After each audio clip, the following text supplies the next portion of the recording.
जय हिंद दोस्तों। समझते हैं इस वीडियो में कि फर्टिलाइजेशन के बाद कोई फ्रूट में क्या क्या इवेंट होते हैं और फ्रूट कैसे फल में बदल जाता है और फल में बदलने के बाद कौन कौन से पार्ट को कौन कौन से ओवरी और ओव्यूल के पार्ट क्या क्या बनाते हैं फ्रूट में। तो पहले मैं इसका एक डायग्राम बनाता हूँ ओवरी का। ठीक है, ये मैंने देखिए ओवरी का बना दिया। ठीक है, ये इसका स्टाइल पार्ट हो गया। ठीक है, ये स्टाइल हो गया, फिर ऊपर स्टिग्मा होगा, ये ओवरी हो गया, ये हो गया इसका प्लेसेंटा। ठीक है, चलिए ये यहाँ से कुछ इस प्रकार गया होगा, ये यहाँ से फिर ऐसे गया होगा। ये क्या हम बना गए हैं, ये एक हो गया, ये दो, फिर एक और। ठीक है, ये फिर न्यूसेलस हो गया, इसमें होगा इम्ब्रायो सैक। इम्ब्रायो सैक के अंदर होते हैं तीन, एक, दो, ये हो गया कुछ ऐसा। ठीक है, चलिए मैं पहले इसमें चूंकि हम लोग इवेंट्स पोस्ट फर्टिलाइजेशन देख रहे हैं। पोस्ट फर्टिलाइजेशन क्या होगा भाई, मेल और फीमेल गैमेट मिल चुका है तो उसके बाद क्या क्या होगा उसी के बारे में हम लोग समझ गए। हम लोग जानते हैं कि जहां भी सेक्सुअल रिप्रोडक्शन आ जाएगा, फिक्स है यहाँ पर तीन इवेंट्स की घटना घटेंगी। कौन कौन होंगी, एक तो होगा प्री फर्टिलाइजेशन, एक तो होता है फर्टिलाइजेशन, और दूसरा पोस्ट फर्टिलाइजेशन।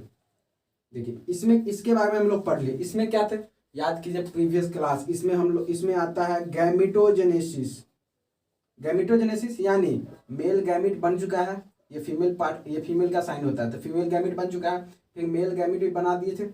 समझ में, चलिए दूसरा पॉइंट क्या होता है, ट्रांसफर। ट्रांसफर यानी पॉलिनेशन, आया समझ, पॉलिनेशन भी हो गया था, फिर यहाँ से ट्यूब की तरह आकर यहाँ तक आकर उसमें फ्यूज भी हो गया था, यानी ट्रांसफर।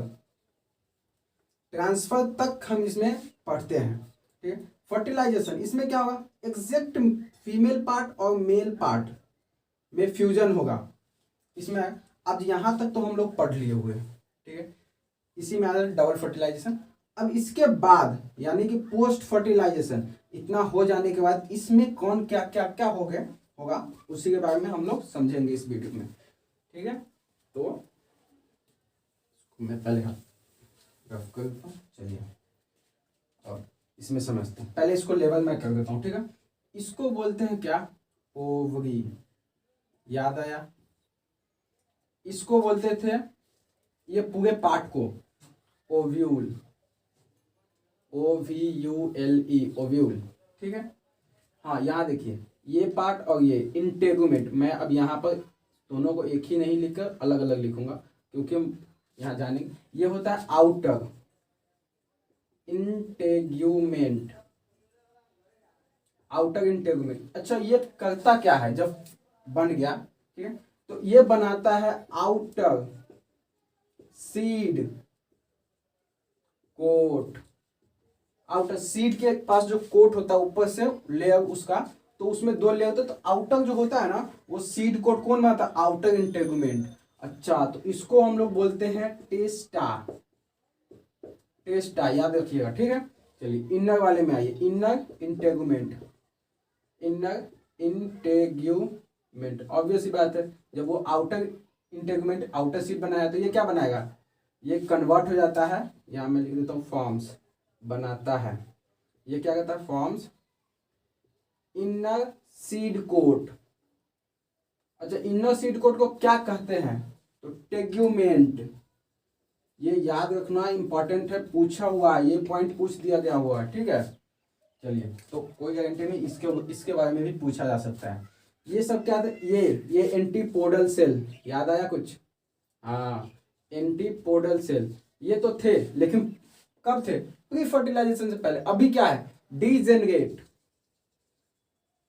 मतलब खत्म हो गए हैं, खत्म हो गए हैं, धीरे धीरे धीरे धीरे खत्म हो गए हैं। ये क्या है, ये आपको यहाँ ध्यान से देखिए, मैंने तीन न्यूक्लियस बनाया जिसमें दो का कलर एक है और एक का कलर अलग है।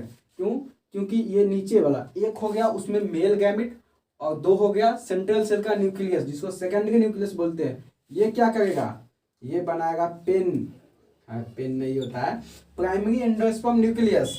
जब ये न्यूक्लियस बन जाता है तो ये बना देता है primary endosperm cell, primary endospermic cell. ठीक है, अब ये जब बन जाता है तो सेल धीरे धीरे कन्वर्ट में और उसको बोला जाता है एंडोस्पर्म।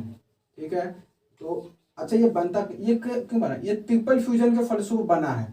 ट्रिपल फ्यूजन कैसे, fusion of 2 nucleus and 1 male gamete. ये क्या होता है 3n होता है। चलिए ये कब बना, पोस्ट जब तक फर्टिलाइजेशन नहीं हो तब तक उससे आगे की क्रिया नहीं, तो प्री फर्टिलाइजेशन नहीं पोस्ट फर्टिलाइजेशन की क्रिया हो गई। चलिए ये सब के ये एक दो क्या है सिनर्जिड, याद आया। एक तो पहले ही हो गया था, कब, जब इधर से ट्यूब आया था यहाँ तक तभी वो डीजेनरेट हो गया, लेकिन एक अभी होगा तो इसको क्या बोलेंगे degenerate, degenerate pollen sorry synergid. एक तो हो ही गया था, दूसरा को भी अभी इसमें मैं एक और न्यूक्लियस बना देता हूँ। और ये क्या है, तो मैं इसको कहाँ लेवल करूँ, इसको मैं यही करता हूँ, ये चलिए ऊपर करते हैं। ये हो गया, ये क्या है जाइगोट। क्यों जाइगोट मैंने क्यों लिखा है, अच्छा ये क्योंकि अब तो पोस्ट फर्टिलाइजेशन की बात होगी ना। अच्छा ये क्या करेगा, ये डेवलप करेगा, डेवलप करके फिर बनाएगा इम्ब्रायो, और ये इम्ब्रायो क्या करेगा, ये फिर कन्वर्ट हो जाएगा, डेवलप और ग्रोथ शो करेगा। ठीक है, और ये शो कर ये बना देगा सीड। अच्छा तो सीड ऐसे बनता है, हाँ चलिए सीड समझ में आया। अच्छा ये ओवरी है, ये पूरे ओवरी, ये क्या बना देता है, ये फ्रूट, किसी फ्रूट में अगर सीड हो तो कब बना है, मेल और फीमेल के फ्यूजन के फलस्वरूप। लेकिन ओवरी क्या बनाया है, यही फ्रूट, ये जो ये इसका ये जो पार्ट होता है वो फ्रूट ये बना देता है। ठीक है, अच्छा ये हो जाता है ओवरी का वॉल, ओवरी वॉल। ये कौन बनाता है, ये बनाता है ये बाहरी लेयर ये बना देता है फ्रूट वॉल। समझ में चलिए ये देखिए ये हो जाता है फ्यूनिकुलस। ठीक है, ये क्या है, ये एक स्टॉक है जो कि ओव्यूल को, ये मेन पार्ट ऑफ ओव्यूल को किससे प्लेसेंटा से जोड़े हुआ रहता है। चलिए ये क्या बना देता है, ये बनाता है सीड का स्टॉक। ठीक है, सीड को जब कभी फाड़ कर देखिएगा तो उसमें दिखेगा, ये दिख जाता है। ठीक, फिर क्या होगा, ये पॉइंट जो होता है इसको बोलते थे हाइलम। हाइलम ये क्या बनाता है, ये भी सीड में ही, ये इसको बोलते हैं जब सीड बन जाता है तो उसको बोलते हैं सीड का हाइलम, यानी सीड हाइलम ये बनाता है। ठीक है, और कोई पॉइंट ऐसा जो हाँ इसमें मैं यहाँ पर भी नहीं लिखा हूँ, ये मैं बता देता हूँ। पैरेन्काइमल सेल का था, ये पूरे टाइटली पैक होता है, ये इस प्रकार से ये हो गया। और इसको बोलते थे याद हो आपको तो न्यूसेलस। ये क्या बनाता है, ये तो पहले इसका मेन कार्य क्या रहता था, याद कीजिए उस दिन को जो हमने बताया था क्या कि ये न्यूसेलस जब ये एम्ब्रायोसैक बनता है तो ये तब तक इसको न्यूट्रिशन देते रहता है डेवलप होने के लिए एम्ब्रायोसैक को। तो होता क्या है कि जनरली तो ये खत्म हो जाता है। अच्छा एक बात और, ये कहाँ गया, ये भी खत्म हो जाता है, यानी डाई यानी डीजेनरेट, डीजेनरेट ये डीजेनरेट होकर खत्म हो जाता है, लेकिन कुछ कुछ में बच जाता है, तो बच जाता है तो उसको सीड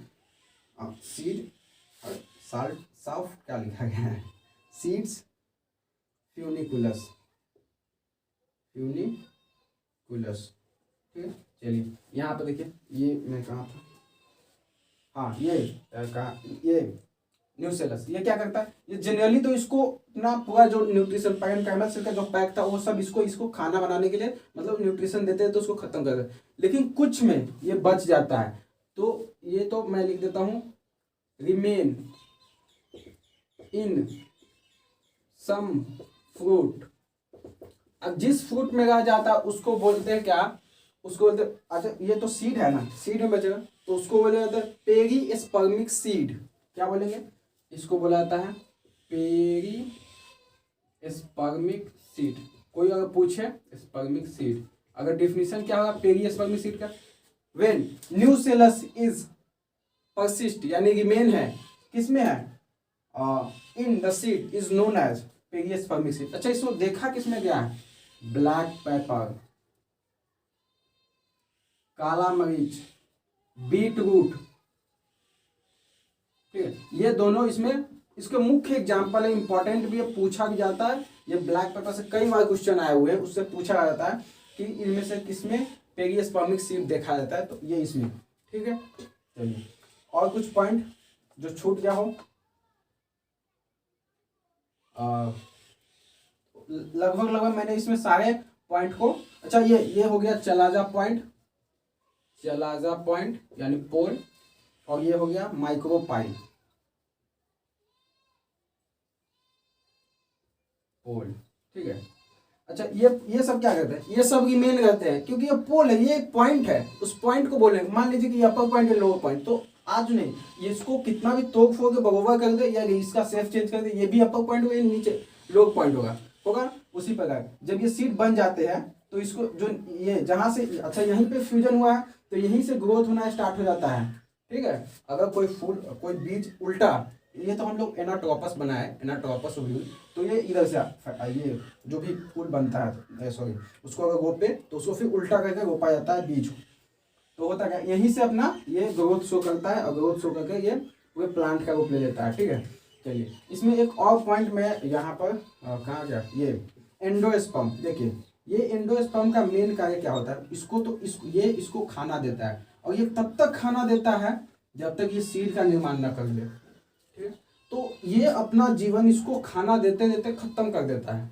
लेकिन अब इसमें भी दो कंडीशन, एक तो हो जाए कि रिमेन यानी बच जाए, और एक डिजेनरेट माने खत्म हो गया है, ठीक है। तो इस प्रकार से जो बचा सीड, तो सीड को यहाँ से दो भाग में बांट दिया गया, ठीक है। दो भाग मैंने यही से लिखा, चलो। अच्छा, नाम से ये स्पष्ट है, पहला एंडोस्पर्मिक सीड और दूसरा नॉन एंडोस्पर्मिक सीड। क्या होता है, इसको एल्बुमिनस कहते हैं, इसको नॉन एल्बुमिनस भी कहते हैं। जब सीड में एंडोस्पर्म बचा होगा तो उसको बोलेंगे एंडोस्पर्मिक, जब सीड में नहीं होगा तो उसको बोलेंगे नॉन एंडोस्पर्मिक, जब सीड में न्यू सेलस बचा होगा तो उसको बोलेंगे पेरिस्पर्मिक सीड। ये सारा क्वेश्चन है, ठीक है, एकदम आपको एक लाइन दे दिया जाएगा, ठीक है, 4 ऑप्शन रहेंगे, उससे आपको पता किया जाएगा कि आप कौन कौन से पॉइंट याद रखे हुए क्या, कौन कौन से नहीं। तो रहने देते हैं, इस वीडियो में हमने पोस्ट फर्टिलाइजेशन इवेंट को समझा है, और अगली क्लास से कोशिश रहेगी कि हम लोग स्टार्ट करेंगे ह्यूमन रिप्रोडक्शन के बारे में।